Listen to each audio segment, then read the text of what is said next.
सकती है। उधर बंगाल असेंबली इलेक्शन से ठीक पहले तृणमूल कांग्रेस में बढ़ते अंदरूनी इंतशार से पार्टी लीडरान में मायूसी देखी जा रही है। शुभेंदु अधिकारी के इस्तीफे के बाद रियासती वजीर राजीव बनर्जी, आसनसोल के मेयर और मेंबर असेंबली जितेंद्र तिवारी समेत कई ऐसे लीडरान हैं जिन्होंने खुलकर अपनी नाराजगी का इजहार कर दिया है। वहीं बीजेपी ने कई बड़े लीडरान के बीजेपी में शामिल होने का दावा भी कर डाला है और मौजूदा सूरत हाल पर वज़ीर आला ममता बनर्जी पार्टी लीडरों से मुलाकात करने वाली हैं। ऐसे में ममता पार्टी को पटरी पर लाने के लिए लीडरान को मुत्तहिद करने के लिए नई हिकमत अमली भी अपना सकती हैं, जो कि आज मीटिंग में सामने आ सकती है। और सीधे रुख करेंगे कोलकाता का। हमारे साथ मौजूद है हमारी साथी शबाना एजाज। शबाना, सबसे पहले तो आपसे जानना चाहेंगे, डिप्टी इलेक्शन कमिश्नर मगरबी बंगाल के दौरे पर हैं और उनका ये दौरा बेहद अहम समझा जा रहा है। सभी की नजरें आज उनके इस दौरे पर हैं।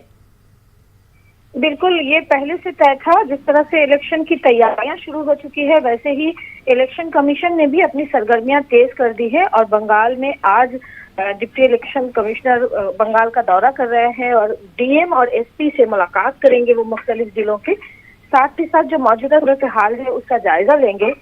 उम्मीद की जा रही है कि जिस तरह से समेत दीगर जमातें इलेक्शन कमीशन से नोटिफिकेशन जारी करने का मुतालबा कर रही हैं, सूरत हाल को कंट्रोल में करने का मुतालबा कर रही हैं, ऐसे में आज की ये मीटिंग काफी अहम है। और खासकर इस दौरान, हालांकि ये इलेक्शन कमिश्नर की ये मीटिंग पहले से तय थी, इस दौरान जिस तरह से बीजेपी सदर जेपी नड्डा के काफिले पर हमला हुआ बंगाल में, तो ऐसे में ये मीटिंग और भी ज्यादा अहम हो गई है। और अब आज की मीटिंग के बाद देखना होगा कि वो क्या कुछ इस ताल्लुक से हिदायत देते हैं और किस तरह का एक फार्मूला जो है वो पेश करते हैं। शबाना, आपसे ये भी जानना चाहेंगे, टीएमसी में सब कुछ ठीक नहीं है और ये वाज़े तौर पर नजर आ रहा है।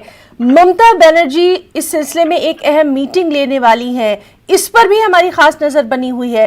क्या कुछ वहां पर तज्जिया?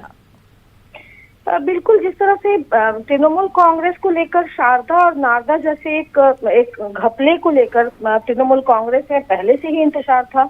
अब पार्टी के बड़े लीडरान जिस तरह से पार्टी छोड़ रहे हैं और उम्मीद की जा रही है कि वजीर दाखिला अमित शाह जब बंगाल के 2 रोजा दौरे पर आएंगे 19 और 20 दिसंबर को, तो बड़ी तादाद में जो तृणमूल कांग्रेस के लीडरान है वो बीजेपी में शामिल होने की तैयारियां कर रहे हैं। ऐसा दावा बीजेपी की तरफ से किया जा रहा है।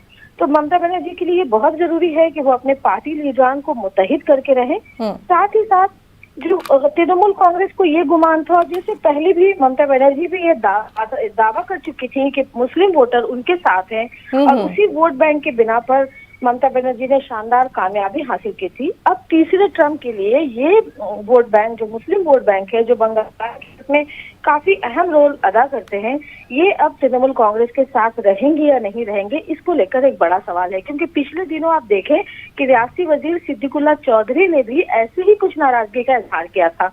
हालांकि उनके साथ वजीर आला की मीटिंग अभी तक नहीं हो पाई है, लेकिन जिस तरह से कल वजीर आला ने नॉर्थ बंगाल के अपने दौरे में साफ तौर पे कहा कि हैदराबाद की एक सियासी जमात को बीजेपी की जानिब से प्रमोट किया जा रहा है, बीजेपी की बी टीम है और मुस्लिम वोटों की तकसीम के लिए तो बिल्कुल सही ये तज्जिया है कि ममता बनर्जी को कई मुहाजों पर एक साथ लड़ना है और सबसे मुश्किल उनके लिए है खुद अपनी ही पार्टी की अंदरूनी लड़ाई को संभालना।